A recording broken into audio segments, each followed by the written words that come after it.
tal, amigas, amigos televidentes en Extra Plus? Un gusto saludarles, darles la bienvenida a esta edición de Adelante Nicaragua, edición en la que vamos a conversar con Jürgen Guevara, oficial de Industrias Extractivas del Centro Alexander von Humboldt, que ha estado dando seguimiento muy de cerca a lo que ha estado ocurriendo en estos últimos días, ya hoy una semana, 8 días, del incendio en Indio Maíz, en la Reserva Biológica Indio Maíz. Muchas gracias por estar con nosotros, Jürgen. Gracias.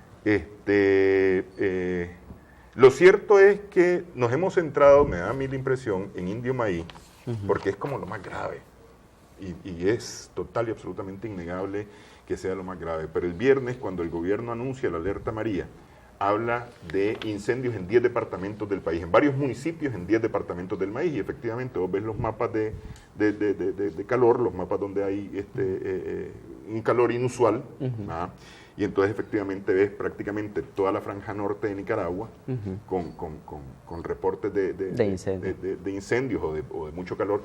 Ves una buena parte de la franja del Caribe, y por supuesto que miraba el gran foco en la Reserva Indio Maíz.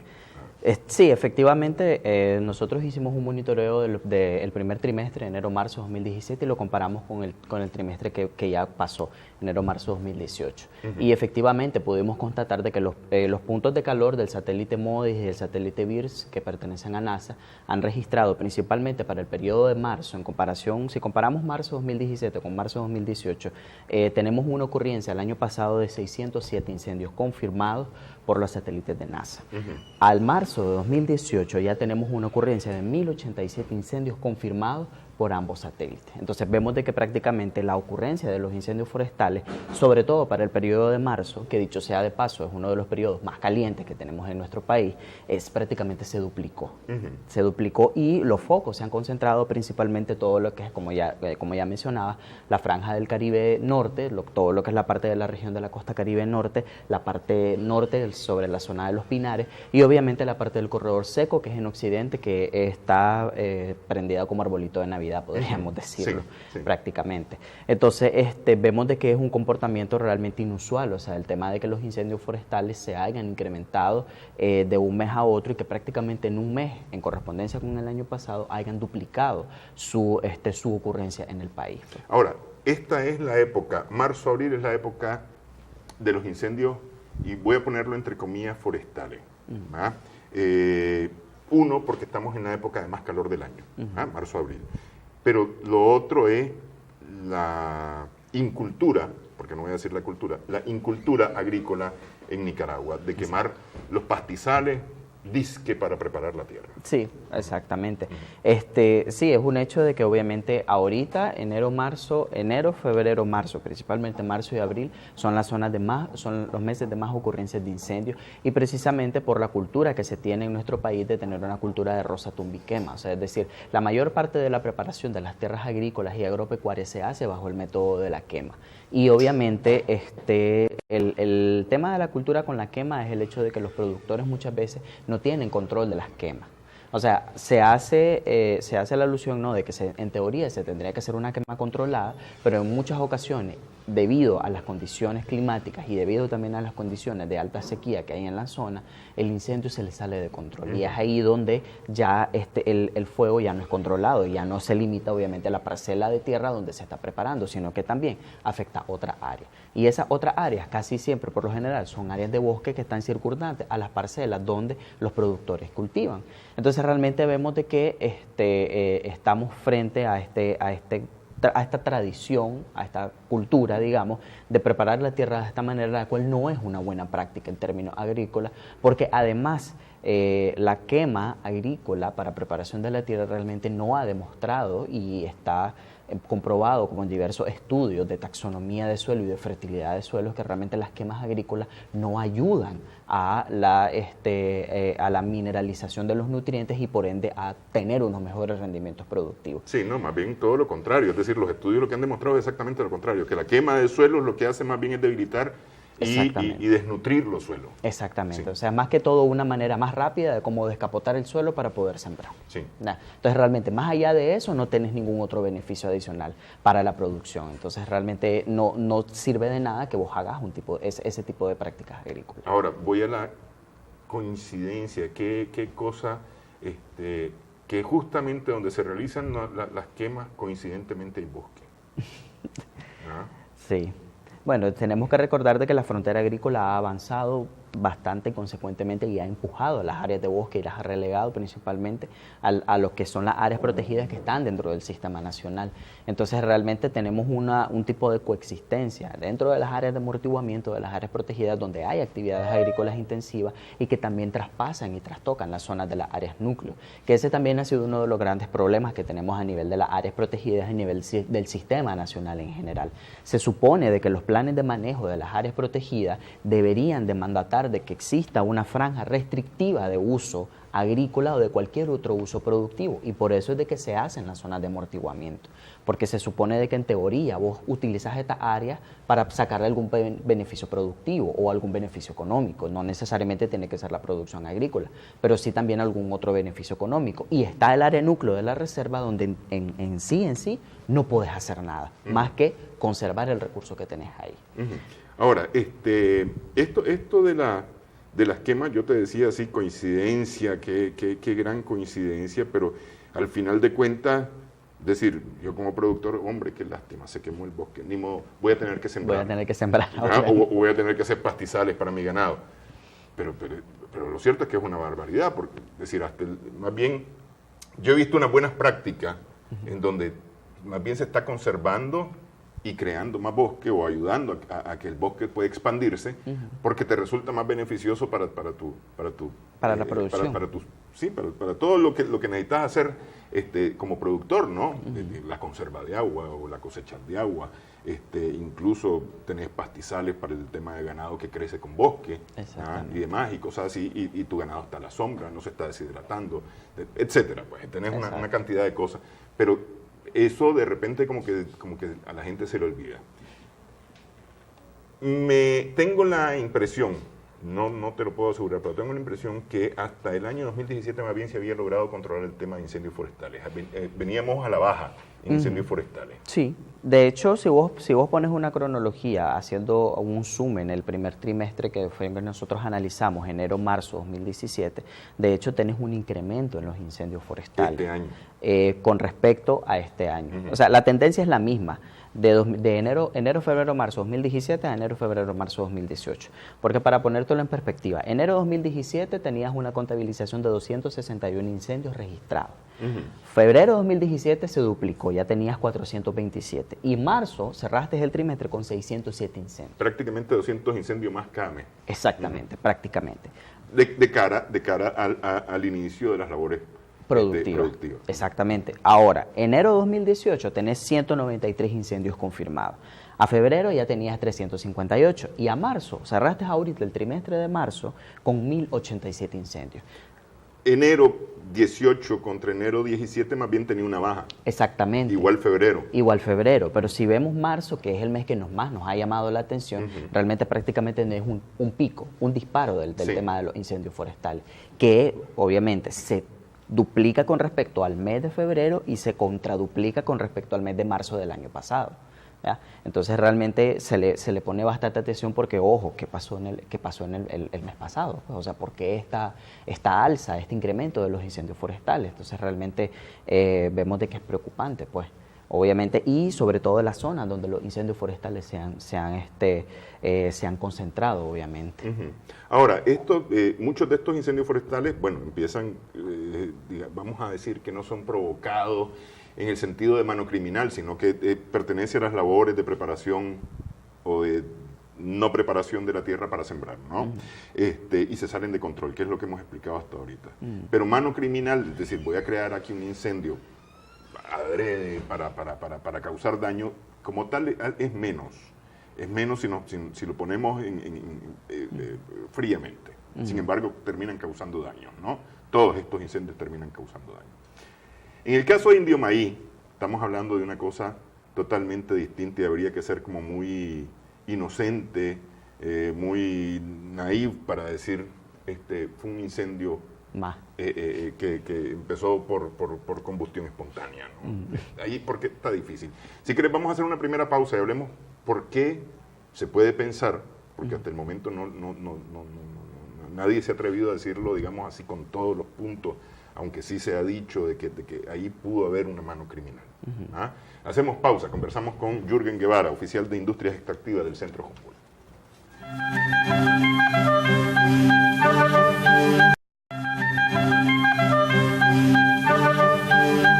Estamos en Adelante Nicaragua en Extra Plus, estamos conversando con Jürgen Guevara del Centro Humboldt.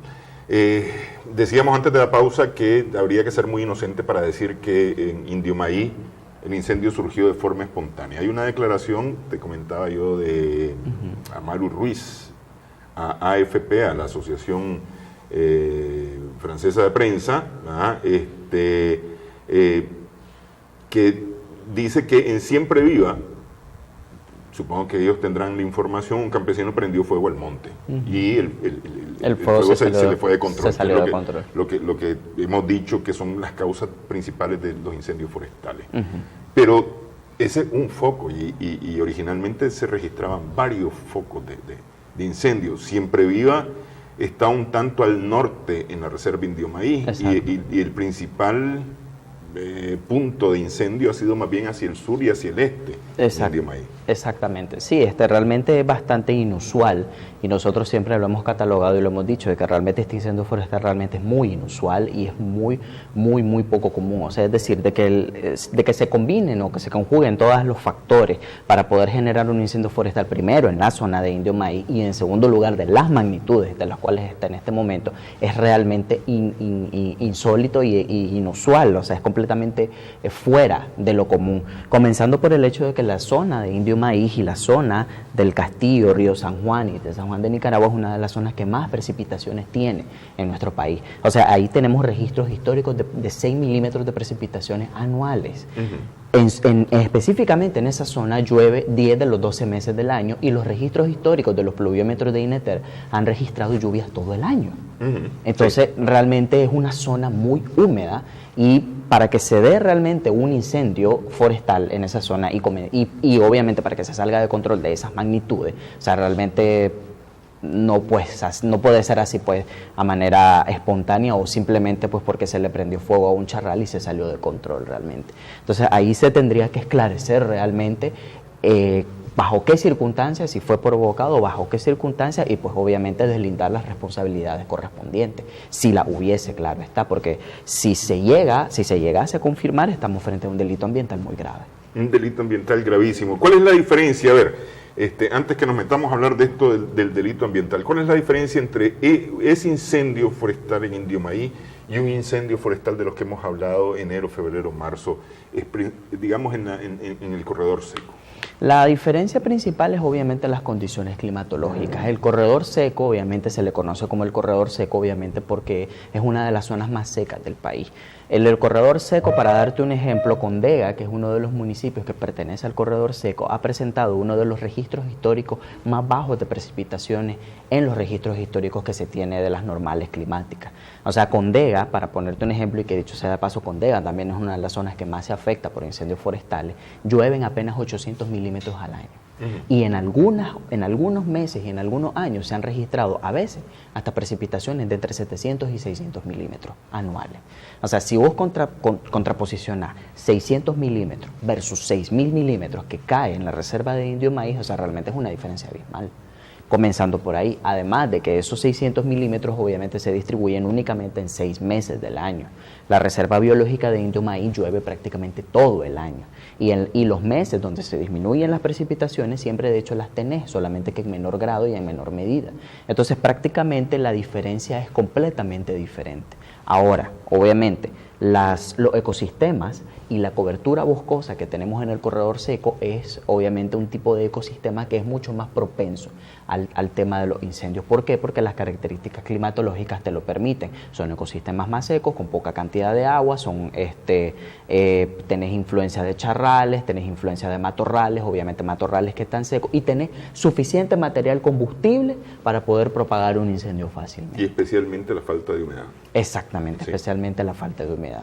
En el caso de la indio maíz, obviamente no tenés esas condiciones, comenzando por el hecho de que la zona donde se suscitó el incendio es una de las zonas de más difícil acceso, por ser obviamente zonas altamente pantanosas, además de eso, y obviamente de que ahí tenés una asociación importante de bosque latifoliado con palma natural. Ahora, obviamente... La palma sí es susceptible de tomar fuego. Exactamente, sí. que ese era mi siguiente punto. Obviamente, ahí la indio maíz en esa zona tiene una pequeña desventaja que no la tienen, por ejemplo, los ecosistemas del corredor seco, que ahí tenés palma natural. El aceite de palma natural es altamente inflamable, eso sí es un hecho y es verídico, pues. Y entonces eso pues jugó de cierta manera en contra de la reserva, como es una característica natural de ella, pues que ahí tenés palmas naturales. Entonces si vos propagas un incendio y si quemás a las áreas de palma natural, pues obviamente el incendio se va a propagar más rápidamente. Ya, entonces ese factor particular de la reserva, pues en esta ocasión le jugó en contra. Pero para que la palma se encienda, tenés que encender la palma. Pues claro, obviamente. Es decir, no es que la palma por una chispa se encendió también, porque está como más difícil el asunto. Sí, exactamente. Entonces, si a eso vos le sumás, obviamente, de que las condiciones climatológicas que tenés en la zona de la indio maíz no son propensas para que se den incendios de esta magnitud, comparado, obviamente, a la zona climatológica del Pacífico, o sea, todo eso te hace saltar la duda de que realmente es muy poco común y en términos estadísticos es de 1 en 1 millón, en términos naturales, de 1 en 1 millón. Ya si implicamos términos antrópicos, pues esos son otros 100 pesos. ¿Qué es lo que hace pensar, todo lo que te lleva a pensar a que ahí hubo mano del hombre, definitivamente? Exactamente.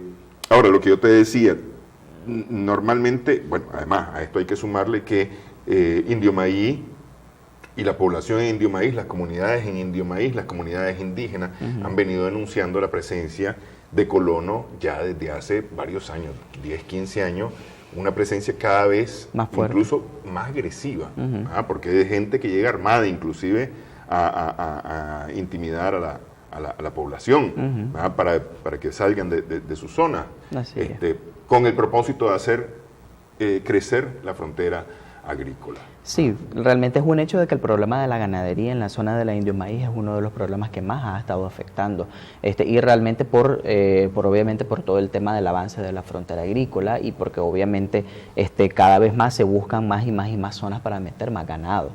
Sí, el gobierno Rama Criol, que es la comunidad indígena que está y que es la encargada obviamente de la administración de la reserva, porque obviamente ahí tenés una particularidad. Los gobiernos territoriales indígenas tienen sus títulos de propiedad y tienen la potestad de administrar los recursos naturales que están dentro de su área, y obviamente la reserva de la indio maíz está bajo su potestad, y ellos obviamente por no solamente protección nacional, sino que además tenés convenios internacionales que avalan y respaldan el derecho de las comunidades indígenas a sus territorios.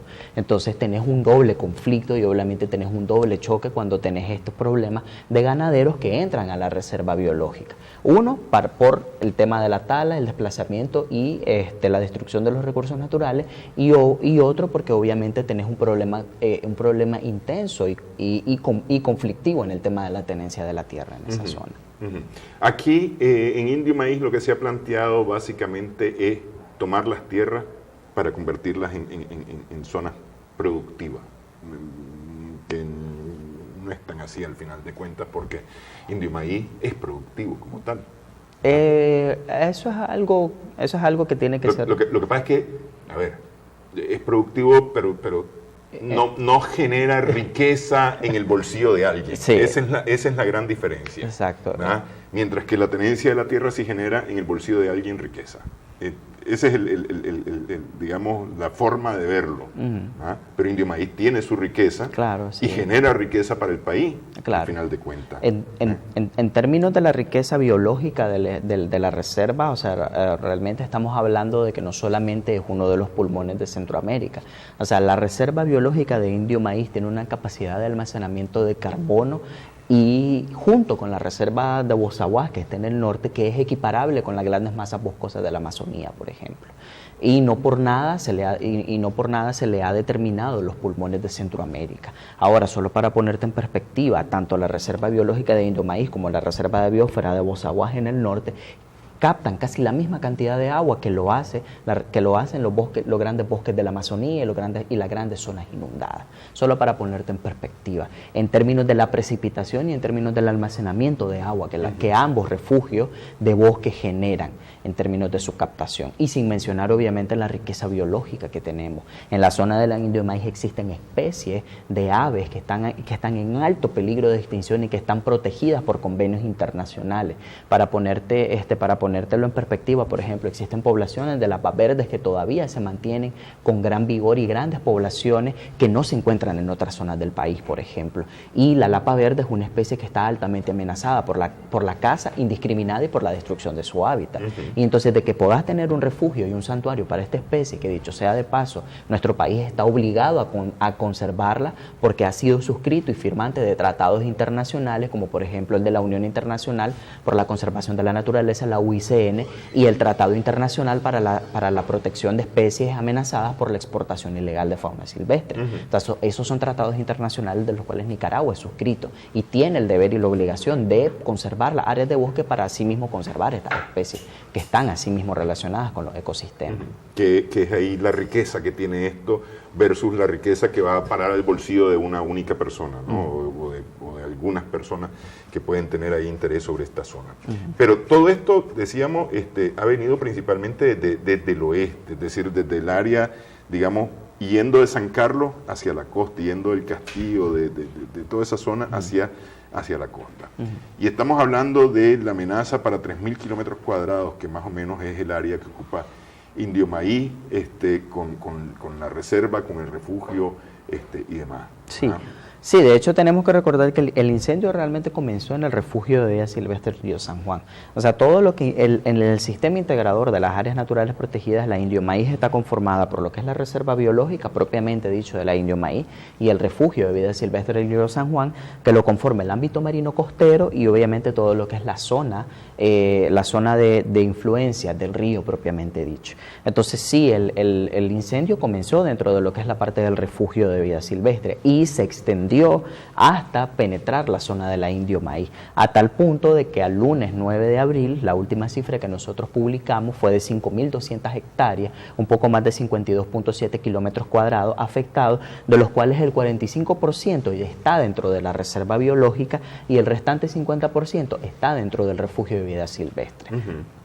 Prácticamente estamos hablando de una sexta parte del área que ocupa la reserva integrada toda, lo que es grave. Sí, exactamente. Es grave, es decir, lo cierto es que si estuviéramos hablando de un 10%, todavía podríamos decir que hay una afectación, pero no grave, porque aquí está hablando que la sexta parte sí. No, igual, o sea, realmente en términos de la extensión y del área, la concentración y las afectaciones provocadas por los incendios forestales, no importa la dimensión del área, o sea, puede ser 1 hectárea o puede ser 10.000 hectáreas, pero las afectaciones son concentradas, obviamente, porque aquí en el tema de los incendios vos estás hablando de que tenés una directa aniquilación completa de lo que es el ecosistema en sí y la dinámica biológica ecológica que tenés en los ecosistemas. O sea, estás hablando de una aniquilación completa del bosque, del suelo y de la fauna que está asociada a esos 3 otros componentes. Ahora, se ha hablado que los efectos del huracán Otto en la zona contribuyeron con el incendio. ¿Qué tanto contribuyó?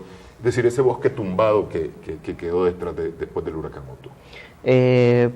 Eso realmente puede ser bastante cuestionable, porque si bien es cierto, la zona el incendio está concentrado en la zona de más alta afectación por pérdida boscosa por el paso del huracán. Pero realmente tenemos que ver de que realmente la zona de la Indio Maíz no es el Pacífico. O sea, si vos tenés un huracán que bota una zona de bosque en el Pacífico, por lo general esta madera se seca. En la zona de la Indio Maíz no sucede de esta manera porque se pudre por la alta humedad. Entonces realmente ahí no tenés material combustible o no tenés el suficiente material combustible pues, para poder generar la chispa adecuada. Entonces realmente no es tan cierto corroborable de que porque tenés área de bosque que es tumbada en esa zona, eso contribuyó y tuvo el material combustible suficiente como para que el incendio se propagase. Pues. Además de que ya prácticamente estamos a un año de que el huracán Otto, casi a un año creo del huracán. El huracán Otto fue como en octubre casi noviembre del 2016. ¿no? O sea, prácticamente estamos a un año cumplido y mucha de la regeneración natural que se está dando por procesos naturales en la reserva ya ha crecido. Pues entonces realmente vemos de que no es un factor determinante el hecho de que tengas madera tumbada producto del huracán. Ok, hacemos pausa en esta edición de Adelante Nicaragua. Estamos conversando con Jürgen Guevara del Centro Humboldt.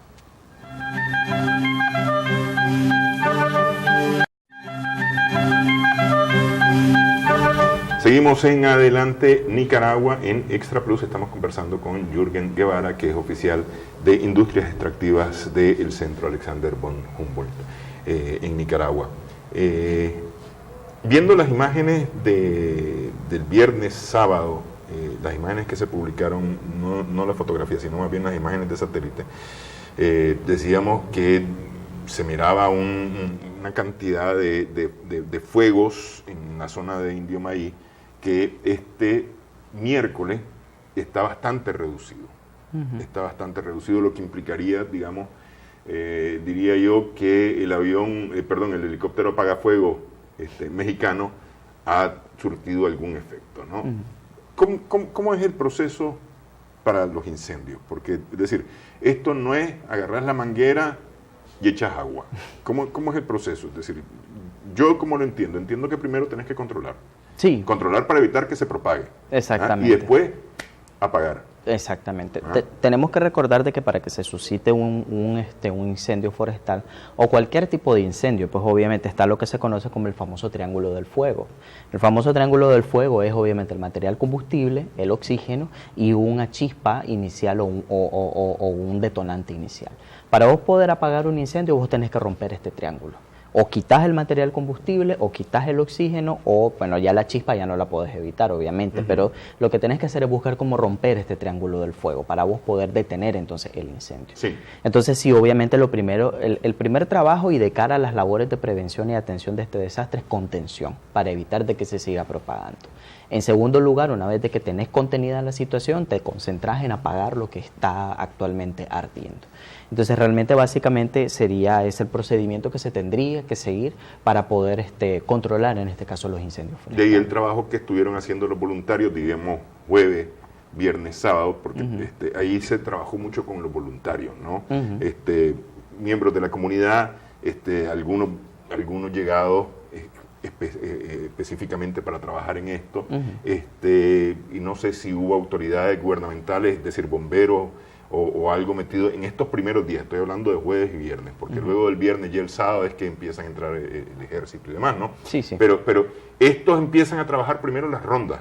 Sí. Es decir, comienzan a tumbar justamente para evitar que el fuego se propague. Que aquello se propagara. Exactamente. Sin embargo, alguien que estaba ahí en la zona me dice, mira, eso es una cosa impresionante.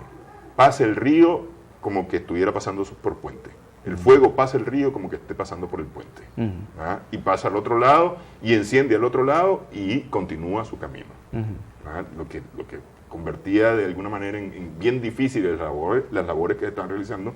Incluso los voluntarios en varios momentos han tenido que salir de la zona por la cantidad de fuego y de humo que pone en riesgo sus vidas. Porque también aquí hay que considerar las vidas de los que están trabajando. De los que están trabajando, exactamente. Sí, no, realmente ha sido impresionante pues todo el momento y cómo realmente el incendio se propagó por esa área. Ahora, tenemos que recordar de que la zona que se está quemando es una zona también de difícil acceso, por el tema de que es fangoso, por el tema pantanoso, obviamente por los ríos que corren en esa zona. Entonces realmente es una zona de difícil acceso, lo cual dificulta también. No solamente es un gran esfuerzo físico, porque además de que tenés que combatir el humo, tenés que combatir el fuego propio que no te daña a vos, tenés que combatir con el terreno que no te ayuda tampoco, obviamente. Entonces estás combatiendo con 3 factores a contrarreloj que te imposibilitan o te dificultan al triple la contención efectiva de este incendio, pues obviamente. Entonces realmente es bastante impresionante, pero sí las labores pues de los voluntarios se han realizado, y pues obviamente después el posterior trabajo pues que se han hecho con las labores gubernamentales, pues con los efectivos del ejército. Ahora, importante me parece a mí fue lograr traer este helicóptero mexicano.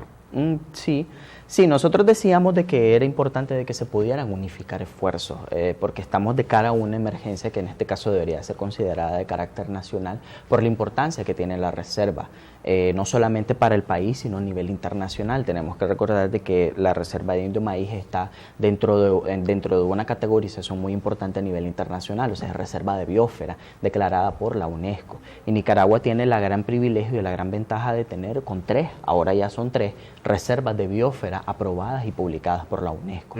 Entonces tenemos la triple responsabilidad de poder conservar los recursos naturales que tenemos principalmente en estas áreas y en el país en general. Entonces es importante de que se pudieran unificar todos los esfuerzos disponibles para poder atender de cara a este incendio. De ahí el ofrecimiento de los bomberos costarricenses.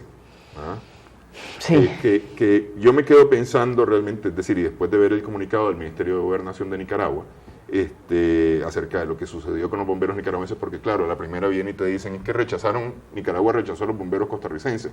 Eran 40 bomberos en principio que venían a poner sus labores, su voluntariado en Indio Maíz, pero ¿qué tanto estos 40 hubieran realmente sido funcionales o hubieran hecho cosas distintas a las que se estaban haciendo pensando en las condiciones específicas de Indio Maíz? Porque ellos dicen, vamos con carro, apagafuego.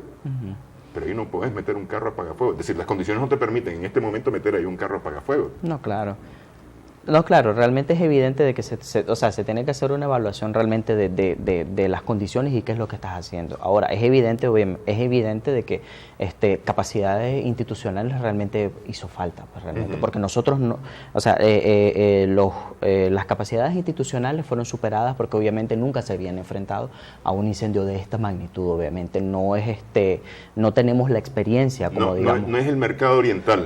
Sí, no puedes decir, pensando en las condiciones del mercado oriental versus esto, el mercado oriental se ha encendido varias veces. Sí, digamos, ya hay alguna experiencia sobre sobre cómo tratar el incendio, sí. Exactamente. Y además de que nosotros en nuestro país jamás hemos tenido incendios forestales de esta magnitud. O sea, no es, por ejemplo, como en países como Estados Unidos. O sea, Estados Unidos tiene una amplia experiencia en el tema de control de incendios forestales. Porque ahorita en marzo lo mirábamos en California, la cantidad de incendios que ha habido. Exactamente. Entonces, y ellos tienen maquinaria especializada, tienen la experiencia, tienen al personal capacitado para poder hacerle frente a estos tipos de desastres. Pues nosotros, pues obviamente vimos de que la capacidad pues fue superada. Pues, por eso era el llamado que hacíamos a de que todos los esfuerzos eran válidos y de cierta manera pues bienvenidos para poder hacer un frente común y poder enfrentar este siniestro. Entiendo yo que ya hay un segundo helicóptero, por lo menos venía en camino un segundo helicóptero mexicano, lo que va a contribuir a mejorar las condiciones de control y apagar luego este fuego, pues, porque hay que controlarlo, decíamos primero, y luego apagarlo. Pero voy al principio de esta parte. Decía yo que en las imágenes que mirábamos de satélite a finales de la semana pasada versus las imágenes de hoy, específicamente de este miércoles, hay una diferencia ya bastante grande. Ya se miran menos focos de fuego. Sí, realmente es un hecho de que se han disminuido, pues obviamente los puntos de calor y los focos de incendio de este sábado, digamos, jueves, viernes, sábado, allá hoy, ayer y hoy. Si lo pones en perspectiva, y esa era una de las cosas que nosotros habíamos presentado, o sea, si vos haces un recorrido evolutivo histórico por la semana que se ha dado el incendio, vos podés ver cómo va en aumento el tema de los incendios. Si lo digregas por día, obviamente vos vas a tener solamente los focos de incendio que suscitaron ese día. Lo que no quiere decir, obviamente, de que lo que se está quemando aún no pueda estar ardiendo, o el punto del día anterior puede que no esté ahí todavía. Porque tenemos que recordar, obviamente, de que los satélites, bueno, en el caso de Catalac nos muestra que es esta imagen que vemos que vemos de ahorita, antes de empezar el programa, ¿no? Exactamente, o sea, Sí. Catalac nos muestra una imagen de lo que fue el paso por el sensor cada 24 horas, pero realmente nos muestra las 24 horas que van corriendo, o sea, no nos muestran las 24 horas anteriores o las 48 horas, por ejemplo. En el caso de MODIS y VIRS, que son los satélites de NASA que nosotros hemos consultado, tienen la particularidad de que podemos acceder a la base de datos histórica, pues, o sea, es decir, podemos hacer el recorrido evolutivo de cómo se ha suscitado el incendio en base a los focos y los puntos de calor que están dentro de la zona por día y en algunos casos pues hasta por hora, pues, obviamente. Ok, ¿se le va ganando la batalla al incendio? Esperemos que sí.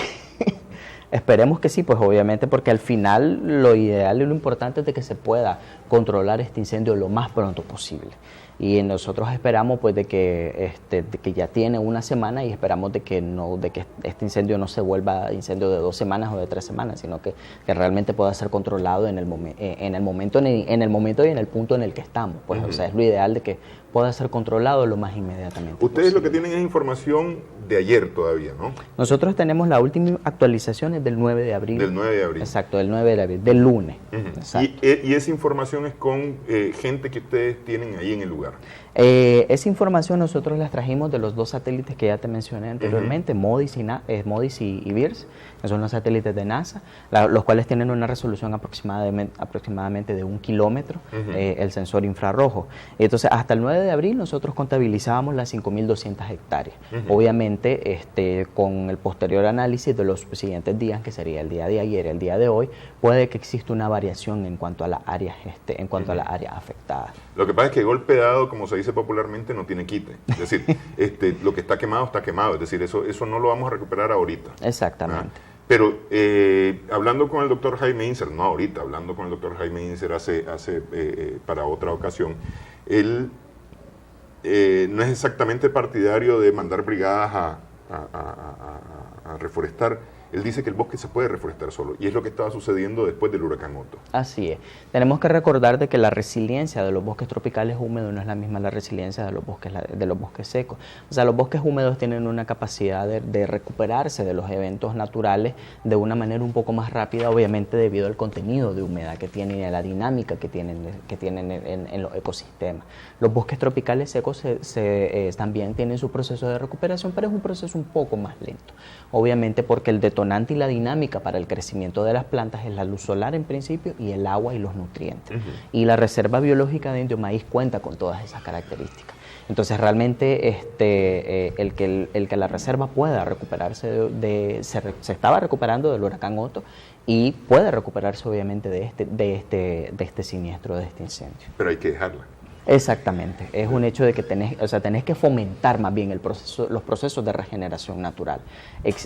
Para el caso del huracán, algunas implementaciones, algunas acciones, como por ejemplo hacer enriquecimiento forestal, por ejemplo, con especies nativas, porque no puedes hacer enriquecimiento con cualquier tipo de especie, o sea, no es decir de que voy a sembrar 100 palos y ya está. Sí, y mucho menos de cualquier tipo de palo, es decir, palo de la zona seca lo vas a ir a meter a la zona húmeda, no va a dar. Exactamente, entonces vos podés hacer algún tipo de enriquecimiento forestal para poder fomentar de que el crecimiento obviamente y la recuperación del bosque sea mucho más rápido. Entonces en el caso del incendio puedes hacer este tipo de acciones que vayan encaminadas a ayudarle a la misma reserva a que ella se recupere de una mejor manera. Pero sí, o sea, es un hecho de que vos podés perfectamente dejar la reserva una vez de que se controle y la reserva puede recuperarse por sí misma. Indio Maíz es una emergencia que no pasa todavía.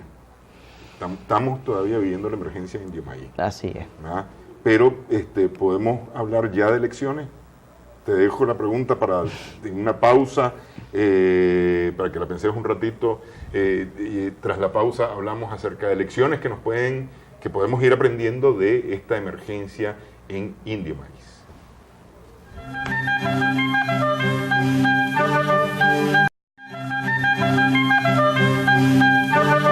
Seguimos en adelante en Nicaragua, en Extra Plus. Conversamos con Jürgen Guevara del Centro Humboldt. Decimos que Indio Maíz todavía continúa este miércoles siendo una emergencia, el fuego continúa. Se habla ya de control de alguna manera, por lo menos en algunos puntos, sobre el área de incendio, pero estamos hablando de más de 5.000 hectáreas que ya han sido afectadas por el fuego en mayor y en menor medida, porque hay afectaciones. Exactamente, a distintos niveles. A distintos niveles. ¿Verdad? Las de menor medida van a recuperarse más prontamente, y las otras, las que tienen mayor afectación, les va a costar un tanto más. Así es, exactamente. Poder recuperar. Digamos, esto deja un hueco, de alguna manera, en Indio Maíz. ¿Ah? ¿Ese hueco es aprovechable para algo distinto al bosque? No porque estás en una zona de reserva que es conservada. O sea, vamos a suponer que me vale lo que sea el bosque. ¿Lo puedo utilizar yo para algo? ¿A mí que me vale todo? Si estás hablando en términos productivos, siempre pues se encuentra la manera de aprovechar la tierra, ya sea para alguna actividad ganadera o agrícola, o para el tema de madera, pues siempre es aprovechable, pero no es lo ideal, obviamente. No es lo ideal, porque se supone de que estás hablando de que estás en el corazón de una reserva biológica, y estás hablando de que es uno de los ecosistemas más conservados y mejor conservados que tenemos en nuestro país, obviamente, porque revisando los documentos que teníamos en UNESCO y otras publicaciones que se han dado con la Reserva de Biosfera de Indio Maíz, la reserva ostentaba una categorización de que era una de las reservas mejor conservadas a nivel centroamericano incluso. Entonces realmente no se concibe de que pase el incendio, quede en estas áreas desprotegidas y realmente vayas a meter otra actividad que no sea tratar de recuperar el bosque, obviamente. Entonces no es lo correcto y no se debería hacer. Sí. Claro, pero es que esa es una responsabilidad institucional, digamos. Exactamente. Y si este incendio fue provocado, exactamente estamos hablando de lo contrario, que es una actividad muy personal, o por lo menos muy de grupos, digamos, con intereses, o una actividad de mucho interés. ¿Ah? Pero yo estoy pensando, es decir, creé ahí el incendio para crear un área de ganado, para la ganadería, pero voy a tener que brincar toda la reserva para llevar mi ganado, y voy a tener que pasar por Suampo, pantano y demás para llevar mi ganado. Exactamente, o sea, realmente tratar de introducir una actividad productiva en esa zona donde ahora está el incendio realmente no solamente va a traer impactos focalizados a lo que es la zona del incendio, sino obviamente todo lo que conlleva el tema del desarrollo y el tema de la introducción de actividades productivas, porque obviamente tenés que pensar en carreteras, tenés que pensar en medios de transporte, todas esas cosas que van a perturbar más en la dinámica del ecosistema y la dinámica de la reserva misma. Entonces por eso es de que realmente se dice de que no es compatible. O sea, no podés hacerlo. O sea, simple y sencillamente no se puede hacer. Ok. Hemos hablado del bosque. ¿Y la población? ¿Tienen ustedes información acerca de la población afectada?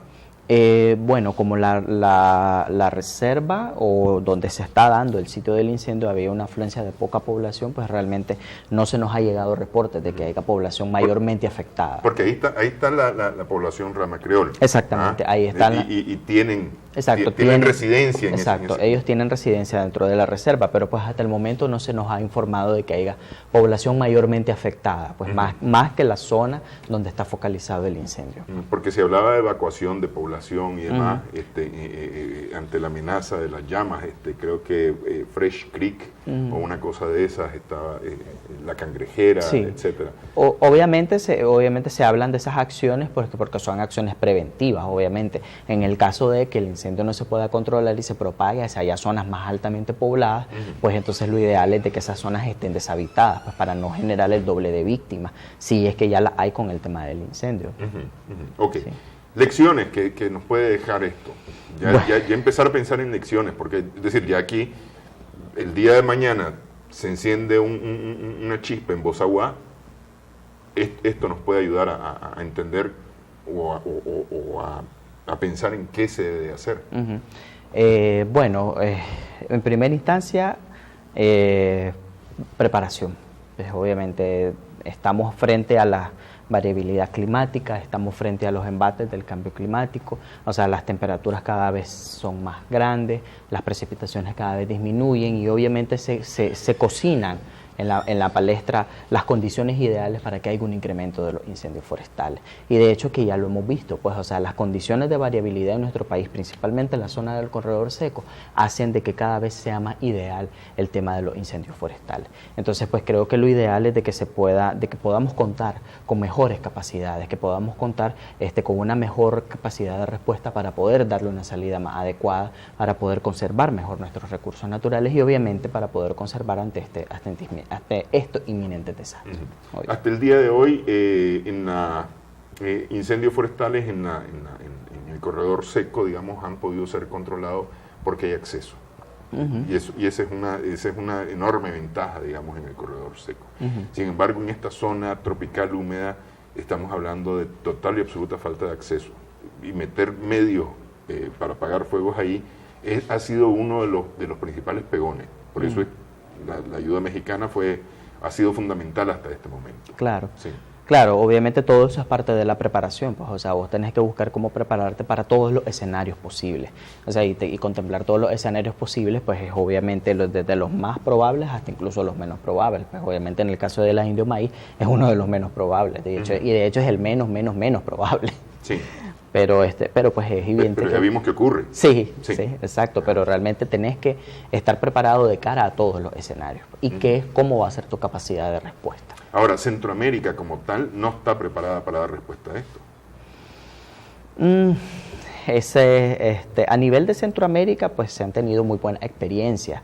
Sobre todo México, que ha sido uno de los grandes apoyos, pues ha tenido bastantes experiencias. Pero a nivel de Centroamérica, pues no sé, no podríamos decir de que estamos o no estamos preparados. Es decir, porque era más fácil traerte un helicóptero hondureño, un helicóptero costarricense, que el helicóptero mexicano, por decir alguna cosa, pues por pensar en el helicóptero. Pues, por pensar en temas de distancia. Sí.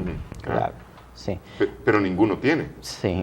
Lo que sí podemos decir es de que necesitamos mejorar a lo interno nuestras capacidades, pues, y obviamente hasta incluso poder decir de que podamos llegar a ser un ejemplo para el resto de la región, pues obviamente. Hay un modelo en Nicaragua que es el modelo de participación del gobierno, los trabajadores, digamos, la población y la empresa privada. De alguna manera, por uno de los lados funcionó, digamos, la alerta. La población, la comunidad Rama Criol, el gobierno Rama Criol dijo, tenemos aquí una emergencia, y lo dijo desde el miércoles, ni siquiera, no el martes, pues, esperó para poder decir, tenemos aquí una emergencia, tenemos aquí una situación que se nos puede complicar. Ya el viernes realmente el llamado del gobierno Rama Criol era de urgencia. Sin embargo, me parece como que en esa pata de gallina solamente una de las patas funcionó correctamente, las otras dos patas se quedaron sorprendidas, voy a pensar. Sí, realmente es un hecho de que es sorprendente, pues, y las primeras 72 horas pues fueron las más importantes y decisivas para poder controlar realmente y a veracidad el incendio. Y realmente cuando vos te enfrentas a un evento de esta magnitud, la respuesta inmediata siempre es lo ideal. O sea, vos tenés que actuar dentro de las primeras 48 a 72 horas para evitar de que los incendios se propaguen a medidas incontrolables. Y pues realmente es un hecho, pues, de que la respuesta institucional fue algo tarde, eso sí es un hecho. Pues.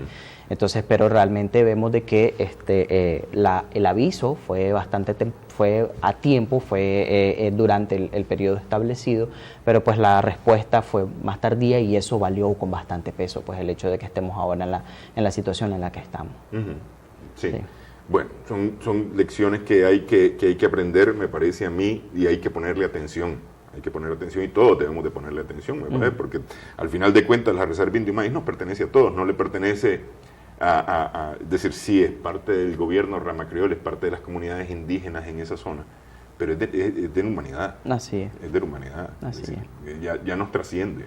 Sí, realmente la responsabilidad del cuidado y protección no solamente de la reserva, sino de todos los recursos naturales es responsabilidad de todos como ciudadanos, pues porque al fin y al cabo nuestros recursos son propios y son nuestros, y si nos terminamos nuestros recursos naturales, después no vamos a tener de qué vivir. Pero también es un llamado de alerta para decir, y me voy a pensar en el decreto de alerta María del gobierno del viernes, que habla de incendios en varios municipios, en 10 departamentos del país, empezando por el departamento de Río San Juan, ¿no? que era donde estaba ubicada el foco de incendio en ese momento de la Reserva Indio Maí. Pero había incendios por todos lados. Había 10 de los 16 departamentos de Nicaragua tenían afectación. Es decir, más del 50% de Nicaragua tenía una afectación. Así. Entonces, y también por ahí me parece a mí que, pues esto digamos, ha sido lo más grave. Así. Pero no se puede descuidar lo otro tampoco. Exactamente. O sea, paralelo al tema de Río San Juan, después viene todo un tema de poder prepararte mejor ante la respuesta de estos desastres. Y realmente no podés dejar de descuidar ninguno de los focos. Realmente todo nuestro país, con sus recursos naturales, con sus bosques, de manera integradora, debe de ser cuidado, protegido y manejado de la mejor manera posible. Con responsabilidad y sobre todo con una visión integradora por parte de todos y todas. Bueno, Jürgen, quiero agradecerte que hayas estado con nosotros en esta ocasión, hablando acerca de esta emergencia en Indio Maí, que esperemos deje de serlo pronto. Así es. Que esas 5.000 hectáreas que están afectadas sean solamente esas 5.000 hectáreas, que no pasemos jamás, porque la verdad es que estamos perdiendo. Sí, así es. Sí, exactamente. Estamos perdiendo. Muchas gracias, Jürgen. Gracias también a nuestras amigas, amigos televidentes por su sintonía en esta edición de Adelante Nicaragua. Esperamos que el programa haya sido de provecho para ustedes.